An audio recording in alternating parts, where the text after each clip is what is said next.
आप अब चुप रहिए, बैठ जाइए, बैठो, चुप करके बैठो। अरे आज यहाँ बैठे हुए हो, हवाई जहाजों में चलते हो और उनमें चलते हो, किसने दिए, किसने बनाए? आज स्कूल कॉलेज यूनिवर्सिटी किसने बनाए? IIT किसने बनाई? MMT किसने बनाई? जिसमें आज आप दिखाई दे रहे हो। क्या किया है 6 साल में? केवल भारत को तोड़ने की कोशिश की है, भारत को बांटने की कोशिश की है और कुछ नहीं किया है। मोहम्मद गौरी को किसने बुलाया था? किसने कहा था दिल्ली में आंख बंद करने के लिए? कौन जयचंद था?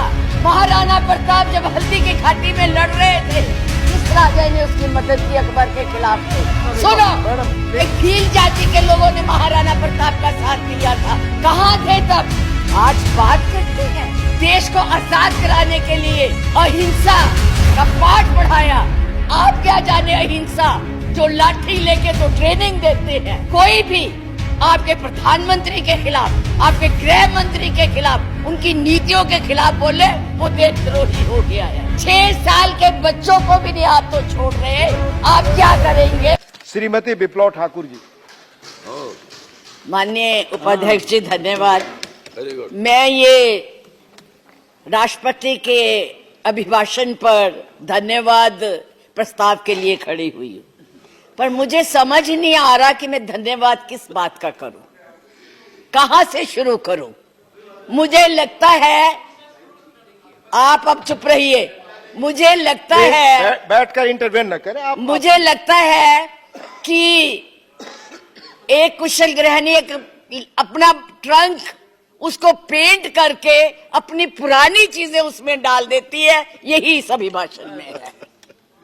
कुछ नया नहीं है, वही उज्ज्वला है, वही दीनदयाल है और वही पे जो है मिशन की बातें हो रही हैं। बेरोजगारी की कोई बात नहीं है, महंगाई की कोई बात नहीं है, क्योंकि इनको उसकी चिंता ही नहीं है। ये नौजवानों के लिए कुछ करना ही नहीं चाहते। आज विद्यार्थी जो पूरे देश में झंडा लेके खड़े हैं, उनको अपने भविष्य का फिक्र है कि हम डिग्री तो ले लेंगे पर नौकरियां कहां से लाएंगे, क्योंकि इस अभिभाषण में उसका कोई जिक्र ही नहीं है। ये अभिभाषण ऐसे लगता है जैसे मुंगरी लाल के सपने दिखाए जा रहे हैं। मुंगरी लाल के 2014 में भी दिखाए थे, अभी भी दिखाए रहे हैं। अभी राणा जी बोल के गए, राणे कि जी कांग्रेस भी मैनिफेस्टो देती थी, हमने करके दिखाया है। आज अगर आप गरीबी की रेखा से नीचे देखे तो लोगों का हुआ है। अरे आज यहाँ बैठे हुए हो, हवाई जहाजों में चलते हो और उनमें चलते हो, किसने दिए, किसने बनाए? आज स्कूल कॉलेज यूनिवर्सिटी किसने बनाए?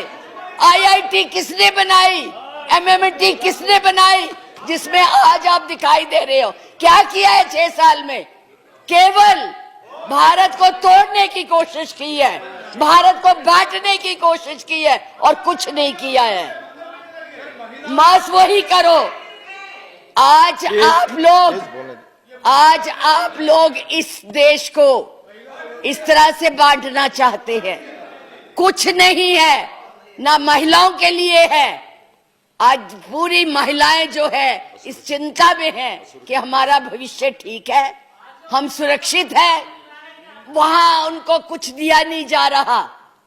और मैं ये कहना चाहूंगी कि मैं पूछना चाहती हूं, क्योंकि आप बहुत इतिहास के बखे हुए हैं, मोहम्मद गौरी को किसने बुलाया था?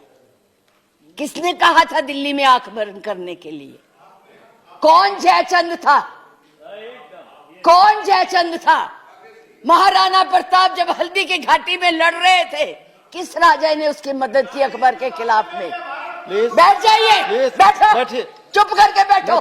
सुनो मैडम, प्लीज आप चेयर को एड्रेस करें मैडम, प्लीज। इस तरह की भाषा एक भील जाति के लोगों ने, एक भील जाति के लोगों ने महाराणा प्रताप का साथ दिया था, कहां थे तब? आज बात करते हैं देश को आजाद कराने के लिए अहिंसा का पाठ पढ़ाया। आप क्या जाने अहिंसा, जो लाठी लेके तो ट्रेनिंग देते हैं, आज लाठी की जगह बंदूक और रिवॉल्वर आ गए हैं। और हमने सिखाया आपको हिंसा, आपने सिखाया है जनता को हिंसा, नफरत। पर बोले, इधर बोले, और चेयर को एड्रेस करें प्लीज। आप चेयर को एड्रेस करें। और आज तो मैं उपाध्यक्ष जी देशद्रोही की भी परिभाषा पूछना चाहती। क्या है देशद्रोही की परिभाषा? किसको देशद्रोही कहते हैं? मुझे याद है जब कम्युनिस्ट पार्टी ने भारत की आजादी को नहीं माना था, 4 साल के लिए बैन कर दी थी, लेकिन उनको देशद्रोही नहीं कहा था। नेहरू ने, सरकार ने देशद्रोही नहीं कहा था। पंडित नेहरू के खिलाफ लोकसभा में वाजपेयी जी बोलते थे, उनको देशद्रोही नहीं कहा था। आज कोई भी आपके प्रधानमंत्री के खिलाफ, आपके गृह मंत्री के खिलाफ, उनकी नीतियों के खिलाफ बोले, वो देशद्रोही हो गया है। उनको जेल में डाल दो, उनको पकड़ लो। 6 साल के बच्चों को भी नहीं आप तो छोड़ रहे। आप क्या करेंगे?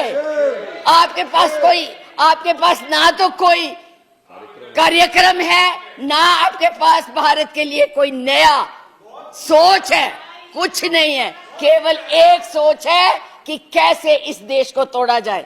70 साल में उपाध्यक्ष जी हमने पाकिस्तान का इतना नाम नहीं लिया था जितना ये 6 सालों में ले रहे हैं।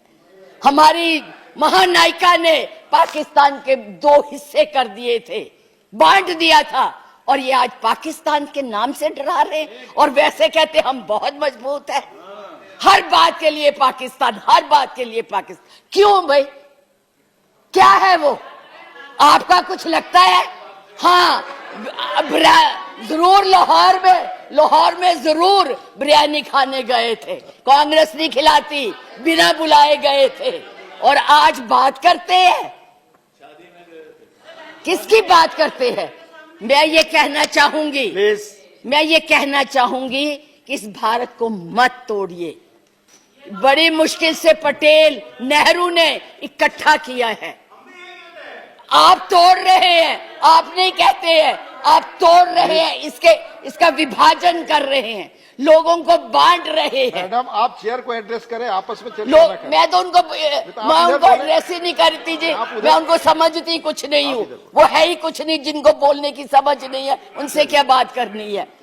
मैं तो ये कह रही हूँ कि इस देश को मत बांटिए, इस देश के टुकड़े मत कीजिए, नफरत मत फैलाइए। बहन जी चुप रहिए, अपनी बारी में बोल लेना जो बोलना होगा, अब चुप करके बैठी रहिए प्लीज। अब देश के टुकड़े मत कीजिए। आज जो हम इस स्थिति, आपका इसी सीए ने, आज जो आपका एक ही देश था, पाकिस्तान आपसे नाराज, चाइना आपको कुछ नहीं समझता, नेपाल भी आपसे खफा हो गया है, और बांग्लादेश था जिसको भी आपने इस सीएए से नाराज कर दिया है। आज वो भी सोच रहे, उसके 4 मंत्रियों ने अपना प्रोग्राम कैंसिल किया, एक उसमें कि इस देश में ऐसी बातें हो रही है। इतना ज्यादा आप कहते हैं कि यूरोपियन यूनियन को हक नहीं है बोलने का, प्रस्ताव लाने का, तो उनके एमपी क्यों ले आए थे? उनको कश्मीर क्यों ले गए थे? आपने खुद उनको इनवाइट किया है, आपने खुद इसको इंटरनेशनल बनाया है, आपने खुद इनको, दूसरे लोगों को इसके ऊपर दखल देने के लिए बुलाया है। और उन्हें नहीं बुलाया जब तक हमारी सरकारें थी, किसी की हिम्मत नहीं पड़ती थी हमारे देश की तरफ देख ले। आप लोगों ने किया है ये सब, अपनी करतूतों को छुपाने के लिए उन लोगों की मदद ले रहे हैं। आपके पास कोई प्रोग्राम नहीं है, आपके पास कोई कार्यक्रम नहीं है, केवल एक कर्म है कि गोली से उड़ा दो जी, मार दो जी, खिला दो जी, यही आपकी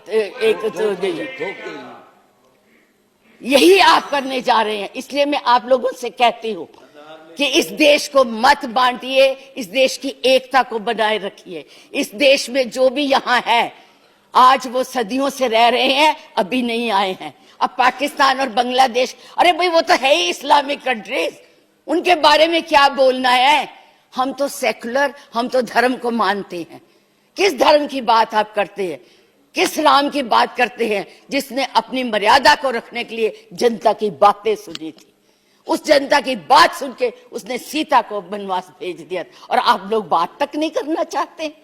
किस राम राज्य की बात करते? किसको पूजते हैं आप? मंदिर बनाइए, जरूर बनाइए, लेकिन उनके आदर्शों को भी मानिए, उनकी बताई हुई बातों को भी मानिए।